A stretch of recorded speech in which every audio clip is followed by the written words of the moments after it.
comunicação é a base de qualquer relacionamento saudável. Então, por que será que tantos casais enfrentam problemas tão comuns como a falta de diálogo? Quando não há diálogo, se abre espaço para vulnerabilidade. Ah, mas o meu marido não gosta de conversar comigo, ele não é de falar muito. Lembra quando vocês namoravam? Vai me dizer que vocês nunca ficaram horas no telefone conversando? Vocês conversavam de tudo. Pensa se não era assim. Aquele homem lá do começo é o mesmo de hoje. Se ele soube ser engraçado lá atrás, ser simpático, ser divertido e te encantar a ponto de você decidir se casar com ele, então ele ainda pode ser assim. Onde será que isso se perdeu? Sabe, os nossos pensamentos nos traem e é por aí que o inimigo ataca. Sabe aqueles pensamentos que surgem na hora que você está aborrecida, que você está frustrada? Que é bem nessas horas que vem aqueles pensamentos: pra que eu fui me casar? Ai, que arrependimento e tal. Quem nunca teve um pensamento como esse? Eu falo assim por experiência própria. Hoje eu tenho 19 anos de casada, mas eu posso dizer que o início foi a fase mais complicada, a fase mais difícil. E hoje, depois de tantos anos de casamento, a gente tende a olhar para o que é ruim. E aí a gente perde o foco no que é bom, a gente começa a mirar, sabe? A mirar os nossos olhos para aquilo que não é bom, a gente começa a olhar os defeitos e é onde nós somos traídos pelos pensamentos. Na Bíblia, quando fala que Pedro, eu tenho certeza que todo mundo já ouviu essa história, quando Pedro foi andar sobre as águas, Jesus o chamou e ele foi caminhando sobre as águas. Enquanto ele olhou para Jesus, ele estava focado no que é bom, ele caminhou sobre as águas. Mas tem um determinado momento que ele para de olhar para Jesus e ele olha ao redor.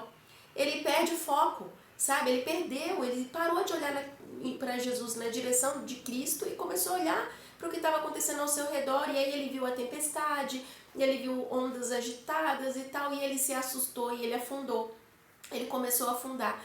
E é quando o nosso casamento também começa a afundar. Quando a gente começa a olhar o que não é para ser mirado. Pelo fato da gente olhar para aquilo que é ruim no casamento, a atitude também começa a mudar. Aquela atitude positiva que a gente tinha lá no início, do namoro e tal, vai se perdendo no decorrer do caminho. Já viu aqueles vídeos bonitinhos na internet que, tipo assim, tem um casalzinho enamorado, né? Apaixonado e tal, até em filme, eu sou dorameira. Às vezes no dorama tem muito, é uma coisa que encanta muito a gente, é ver isso. A forma como o rapaz olha pra moça, né? E é muito comum a gente ver comentários do tipo assim: eu só vou me casar quando encontrar alguém que me olhe desse jeito. Esse olhar nós recebemos do nosso marido lá no início. Nós olhamos para ele daquela forma. E por que a gente não pode voltar a olhar daquele jeito? O que nos impede de fazer isso? Talvez seja questão da gente estar mirando onde a gente não deve mirar. Então lembra que a gente falou lá no início sobre os pensamentos? O inimigo ele começa atacando os nossos pensamentos para poder criar esse sentimento, né? Porque desce para o coração. Quando o problema desce para o coração, já entra nas questões emocionais, já não tem mais conexão com o seu marido, com a sua esposa, já não tem mais aquela união. As conversas que tem são coisas de rotina, sobre contas do dia, sabe? São coisas bem superficiais, nada muito profundo, nada que vá de encontro ao coração um do outro. Quando a gente percebe, a gente já está envolvido nessa rotina de frieza, de distanciamento. São as gotas d'água. É como se cada situação pequenininha dessas do dia a dia, uma falta de resposta, uma falta de retorno carinhoso, é uma gotinha de água no copo. Uma resposta atravessada é outra gotinha no copo.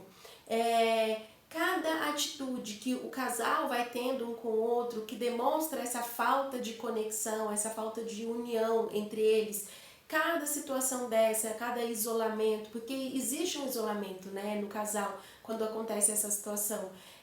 Tudo isso são pequenas gotas de água, só uma gotinha não tem problema, só que chega uma hora que o copo vai transbordar e aí já nem sabem mais de onde, como tudo começou, porque foram tantas pequenas coisinhas que não foram tratadas. Então assim, o que eu quero propor para você com tudo isso é: leve o seu casamento aos pés do Senhor. E eu sempre vou falar isso porque é em Jesus que há solução. No nosso início de casamento, o meu e o do meu esposo aqui, o início para nós foi assim, foram anos muito difíceis, porque viemos de educação diferente, recebemos educação diferente, uma criação completamente diferente, e eu sei que isso é o que acontece na maioria dos casais, né? Eram brigas, situações complicadas do dia a dia, e eram bobeiras, sabe? Então juntou falta de maturidade nossa, juntou a diferença de criação, porque quando a gente namora, aí tá tudo bem, você gosta, você ama, tá, não sei o que, mas brigou, vai embora. Não se vem, aí bate a saudade, dá tempo de refletir, esfriar, né? Aquela ira e tal, e aí dá tempo. Só que quando você tá em casa com a pessoa, você tem que dormir junto, não tem essa de dormir no sofá, isso não pode. Tem que dormir junto, né? Vai dormir na mesma cama e tal. Só que tem que cuidado para não deixar aí o sol se pôr sobre a ilha. Quando a gente entendeu isso, quando a gente conseguiu compreender, e foi através assim de muita oração, sabe? Foi de muita intercessão e colocar diante de Deus, porque se não fosse o Senhor, a gente nem estaria casado mais, se não fosse as mãos de Deus. Então, se não fosse Ele nos mostrar isso para nós dois, que a gente precisava melhorar a nossa união, o nosso diálogo, sabe? Com tudo isso, a gente foi melhorando. Então hoje a gente gosta de conversar, a gente conversa muito, a gente conversa mais do que antes no namoro, porque Deus nos proporcionou descobrir esse prazer um no outro, sabe? De tentar voltar para o primeiro amor. É claro que para isso, muitas vezes, a gente precisa abdicar do nosso próprio eu, do nosso próprio orgulho, da nossa própria vontade, exercer o domínio próprio, de deixar o Espírito Santo de Deus falar através de nós. Porque assim, será que daqui a um ano essa situação que hoje fez com que esfriasse um diálogo seria um problema? Seria algo que vai trazer um problema lá na frente? Ou aquela outra pergunta que você pode fazer, eu vou separar por causa disso? Então é saber relevar e mudar o nosso foco, começar a olhar para aquilo que é bom no outro. E se você está a um ponto assim, de mágoa, de carga tão pesada, de não conseguir enxergar nada de bom no outro, então aí é a hora de joelho no chão. O seu casamento é precioso, se você tem filhos, a sua família é preciosa. Então coloca diante de Deus, para que peça socorro para ele restaurar, para ele trazer à memória o seu primeiro amor, sabe aquele início no namoro, aquele olhar, aquele encanto. Esse homem, essa mulher, essa pessoa que está com você, o seu cônjuge, ele também tem as frustrações dele a seu respeito, né? Então, vocês tentarem resgatar e não espera ele começar, tenha você a iniciativa de buscar mais a conversar. Existe a reciprocidade humana. A lei da reciprocidade é algo que existe no ser humano e foi Deus que colocou com certeza que se alguém faz algo de bom para nós, automaticamente nós queremos retribuir. Então é muito difícil você tratar alguém bem e a pessoa te retribuir com mal. É muito difícil isso acontecer. Pode acontecer? Pode.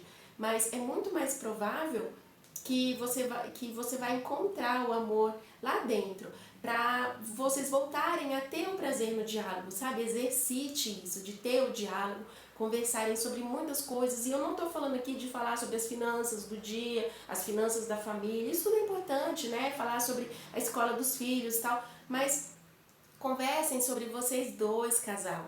Fale com ele, fale com ela sobre como foi o seu dia. Mostre interesse para o que ele e ela está falando. Deixe o celular de lado, olhe nos olhos para mostrar para o outro que o outro é importante. Porque quando a gente conversa com alguém com o celular na mão, a gente não está dando importância. Pode até não ter a intenção, mas a mensagem que a gente passa é essa, de não dar importância para o que o outro está falando. Então, a sua metade, a pessoa que se dispôs a passar a vida dela com você, merece essa consideração. Essas coisas que eu estou falando, que de alguma forma isso possa ajudá-los a mudar os pensamentos, foi o que ajudou, com a graça de Deus, foi o que ajudou com que o meu casamento pudesse melhorar. Foi fortalecer a parte da comunicação, o diálogo, manter isso muito estreito, sabe? Isso deixou o nosso coração mais próximo. Então, a pessoa que você casou lá atrás, ela ainda está aí dentro, debaixo de toda essa casca que a vida colocou sobre essa pessoa. Mas ela está aí ainda. Então, eu desejo união para vocês, eu desejo paz, alegria e que Deus possa restaurar, coloca diante do Senhor. Não deixe que os seus pensamentos ruins desçam para o coração. Eu quero encerrar com uma frase do Martinho Lutero e diz assim: não podemos impedir que os pássaros voem sobre nossas cabeças, mas podemos impedir que eles façam ninhos sobre ela. E é isso, Deus abençoe.